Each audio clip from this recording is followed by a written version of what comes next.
Hi hello welcome to Hallikar Lokesh farmer YouTube channel. ದಯವಿಟ್ಟು ಎಲ್ಲರೂ ಕೂಡ ನನ್ನ ವೀಡಿಯೋಸ್ನ ನೋಡ್ತಾ ಇರ್ತೀರ. ಹಾಗೆ ನಾನು ಕೇಳ್ಕೊಳ್ಳೋದೇನಿಲ್ಲ, ಆದಷ್ಟು ಸಬ್ಸ್ಕ್ರೈಬ್ ಮಾಡಿ. ಸಬ್ಸ್ಕ್ರೈಬ್ ಮಾಡೋದ್ರಿಂದ ಹೆಚ್ಚಿನ ಜನಕ್ಕೆ ಗೊತ್ತಾಗುತ್ತೆ. ಬೆಲ್ಲೈಕನ್ ನೋಡಿರಿ, ಯಾಕೆಂದರೆ ಅದು ನೋಟಿಫಿಕೇಷನ್ ಬಂದಾಗ ನಿಮಗೆ ನಾನು ಹಾಕಿದ ವೀಡಿಯೋಗಳು ಪ್ರತಿಯೊಂದು ನಿಮಗೆ ತಲುಪುತ್ತೆ ಅಂತ ಹೇಳೋದಕ್ಕೆ ಇಷ್ಟಪಡ್ತೀನಿ. ನೋಡ್ತಾ ಇರ್ಬೋದು ಸ್ನೇಹಿತರೆ, ಈ ಫಸ್ಟೆಲ್ಲ ಹಳ್ಳಿಗಳಲ್ಲಿ ಮದುವೆ ಮಾಡಿದ್ರೆ ನಾವು ಮನೆ ಮುಂದೆ ಚಪ್ರ ಹಾಕ್ಕೊಂಡು ಖುಷಿಯಾಗಿ ಮದುವೆ ಮಾಡ್ತಿದ್ದೋ. ಆ ನೆನಪನ್ನು ಮರುಕಳಿಸ್ತಾ ಇರತಕ್ಕಂಥ ಒಂದು ಸಂದರ್ಭಗಳೇನು ಅಂದರೆ, ಇವತ್ತಿನ ಕಾಲಕ್ಕೆ ಇವತ್ತಿನ ಒಂದು ಟ್ರೆಂಡ್ಗೆ ಚೌಟ್ರಿ ಮುಂದೆನೇ ಎತ್ತುಗಳನ್ನು ಕಟ್ಟಿ ನಾವು ರೈತರು ಅಂಥೇಳಿ ಒಂದು ಮದುವೆಗಳನ್ನು ಸಮಾರಂಭಗಳನ್ನು ಮಾಡೋದು ಇತ್ತೀಚಿನ ದಿನಗಳಲ್ಲಿ ಅದು ತುಂಬಾ ಒಂದು ಖುಷಿ ಕೊಡುತ್ತೆ. ಏನಕ್ಕೆ ಅಂತಂದರೆ, ಇವರು ನಮ್ಮ ಶಂಕರಪ್ಪರು ಇಲ್ಲಿ ನಿಂತಿದ್ದಾರಲ್ಲ, ಇವರು ನಮಗೆ ಭಾಳ ಆತ್ಮೀಯ ಸ್ನೇಹಿತರು.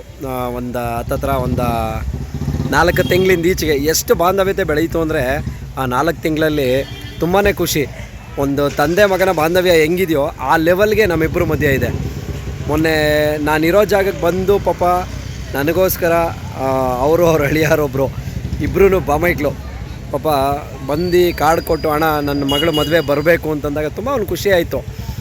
ಆ ಮದುವೆಗೆ ಬಂದಿರೋದಕ್ಕೆ ಇನ್ನೂ ಒಂದು ಕಾರಣ ಏನು ಅಂದರೆ, ಅವ್ರ ಅಳಿನ ಹೆಸರು ಮುಂದೆ ರೈತ ಅನ್ನೋ ಒಂದು ಟೈಟ್ಲನ್ನು ಹಾಕ್ಸಿದ್ರು. ತುಂಬ ಒಂದು ಖುಷಿ ಕೊಡ್ತು. ಇವತ್ತು ಇಲ್ಲಿ ಇರ್ತಕ್ಕಂಥದ್ದು ಆಲ್ಮೋಸ್ಟ್ ಅಲ್ಲಿ ಎಲ್ಲರೂ ಕೂಡ ಅವರ ರೈತ ಇದರಲ್ಲಿ ಇರ್ತಕ್ಕಂಥವ್ರೆ. ಅಂದರೆ ಎತ್ತು ಕರುಗಳನ್ನು ತರೋದು, ಕೊಡೋದು, ಕೂಟ ಮಾಡೋದು, ಇಂಥ ಒಂದು ಸಂದರ್ಭದಲ್ಲಿ ಇರ್ತಕ್ಕಂಥವ್ರೆ ಇವರೆಲ್ಲರೂ ಕೂಡ ಅವ್ರ ಜೊತೆಲಿ ನಿಂತ್ಕೊಂಡಿರೋದು. ಶಂಕರಪ್ಪರಿಗೆ ಬನ್ನಿ ಹಂಗೆ ಕೇಳೋಣ. ಶಂಕರಪ್ಪರೇ, ಏನು ಅನಿಸುತ್ತೆ ನಿಮ್ಗೆ ಇವತ್ತು? ಸಂತೋಷ ಆಗುತ್ತೆ ಸರ್. ಸಂತೋಷ ಆಗ್ತಾ ಇದೆ, ತುಂಬ ಒಂದು ಖುಷಿ. ನಮ್ಮ ಈ ಜನಗಳ ಬಾಂಧವ್ಯ ಸೇರಿದಾಗ ಸಂತೋಷ ಅಲ್ವ ಸರ್? ಆ ಥರ ನಾವೇನು ಹೊತ್ಕೊಂಡೋಗ್ತೀವಿ, ಒಂದು ಪ್ರೀತಿ ವಿಶ್ವಾಸ ಅನ್ನೋದಾಗಲ್ಲ, ಅದಕ್ಕೆ ಬೆಲೆ ಕಟ್ಟೋದಾಗಲ್ಲ.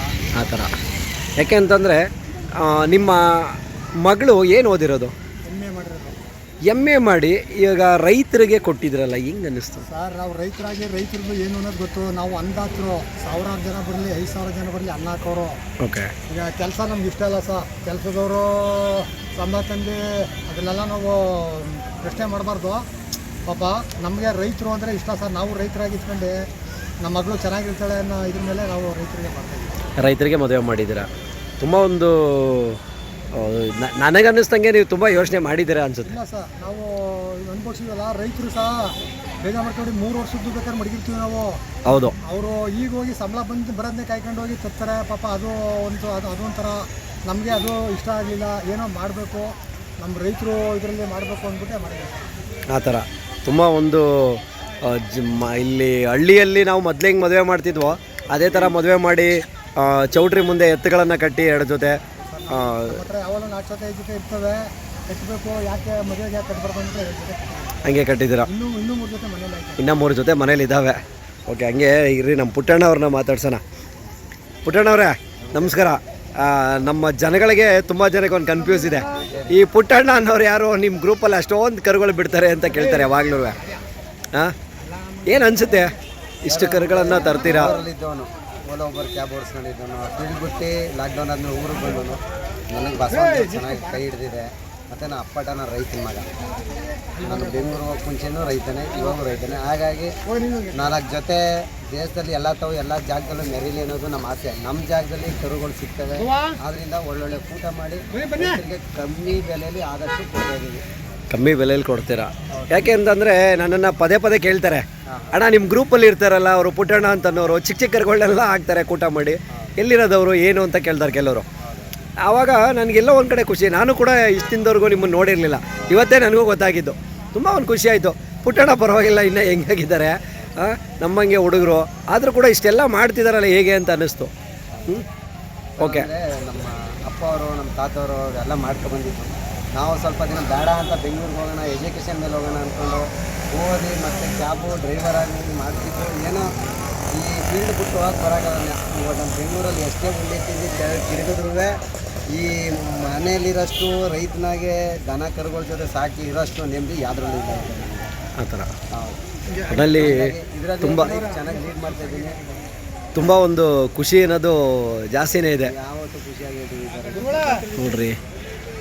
ನಮ್ಮ ರೈತರ ಮದುವೆಯಲ್ಲಿ ಹೆಂಗಿರುತ್ತೆ ಅಂದರೆ, ನಾವು ಹಳ್ಳಿಲಿ ಹೆಂಗೆ ನಾವು ಮದುವೆ ಮಾಡಿಕೊಂಡು ನಾವು ಖುಷಿ ಪಡ್ತೀವೋ ಅದೇ ಥರನೇ ಇಲ್ಲೂ ಕೂಡ ನಮ್ಮ ಶಂಕರಪ್ಪರ್ನ ಇನ್ನೊಂದೆರಡು ಕ್ವಶನ್ ಕೇಳೋದಿದೆ, ಹಂಗೆ ಕೇಳೋಣ. ಶಂಕರಪ್ಪರೇ, ಇವಾಗ ನೀವು ರೈತರಿಗೆ ನಿಮ್ಮ ಮಗಳನ್ನು ಕೊಟ್ಟಿದ್ದೀರಾ, ಮದುವೆ ಮಾಡಿದ್ದೀರಾ, ತುಂಬ ಒಂದು ಖುಷಿ ಇದೆ. ಇವತ್ತಿನ ಕಾಲದಲ್ಲಿ ರೈತರಿಗೆ ಹೆಣ್ಣು ಕೊಡೋದಕ್ಕೆ ಹಿಂದೆ ಮುಂದೆ ನೋಡ್ತಾರಲ್ಲ, ಅಂಥವ್ರಿಗೆ ನೀವು ಏನು ಹೇಳೋಕ್ಕೆ ಇಷ್ಟಪಡ್ತೀರಾ?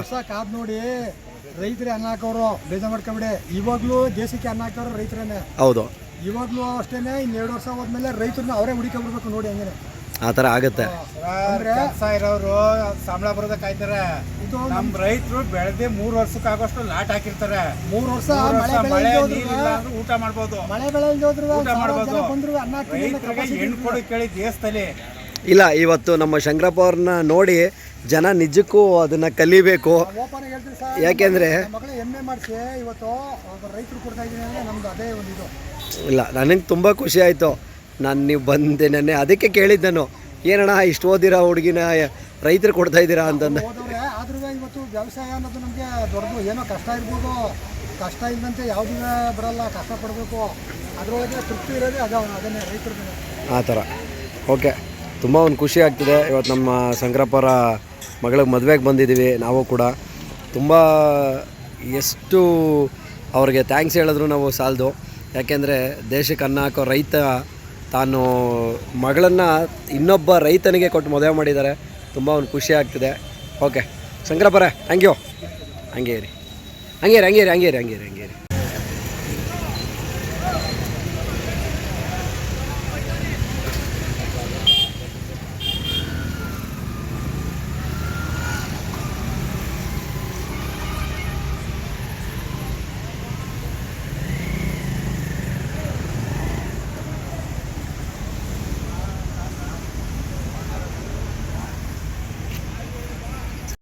ನೋಡ್ತಿರ್ಬೋದು, ರೈತನಿಗೆ ಪ್ರೀತಿ ಎಲ್ಲಿ ಸಿಗುತ್ತೆ ಅಂದರೆ ಈ ದನಕರುಗಳ ಜೊತೆಲಿ.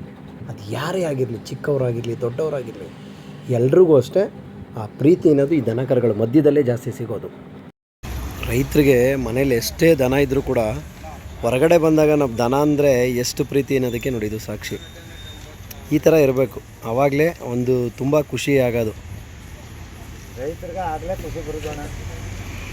ದನಗಳಿದ್ಬಿಟ್ರೆ ಅದ್ರ ಪ್ರಪಂಚನೇ ಬೇರೆ ಥರ.